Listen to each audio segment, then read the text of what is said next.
আশা করি সবাই ভালো আছেন। মা ইউটিউব চ্যানেল বিডি মুরগি পালনের পক্ষ থেকে সকলকে শুভেচ্ছা জানিয়ে আজ শুরু করছি। আজ আপনাদের সাথে আলোচনা করব টাইগার মুরগি পালন নিয়ে। টাইগার মুরগি কতদিন বয়সে ডিম দেয়, সকল বিষয় নিয়ে আজকে আলোচনা করব। টাইগার মুরগি কতদিনে ডিম পাড়ে, টাইগার মুরগির বৈশিষ্ট্য প্রসঙ্গে আমরা আপনাদের জানাবো।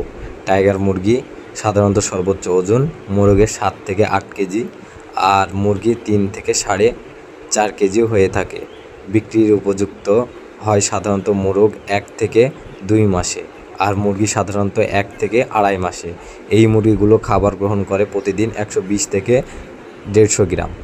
এই মুরগির সাধারণত 160টি থেকে 180টি ডিম দেয়। টাইগার মুরগি ডিম দেওয়ার সময় হলো 5 থেকে 6 মাস বয়স যখন হয় তখন। টাইগার মুরগি সাধারণত 2 থেকে 2.5 বছর ডিম পাড়ে, পরে ডিম দেওয়া কমতে থাকে। এই মুরগি সাধারণত 1.5 থেকে 2 বর্গফুট জায়গা লাগে এদের পালন করতে। আজ এ পর্যন্ত, সকলকে ধন্যবাদ জানিয়ে শেষ করছি।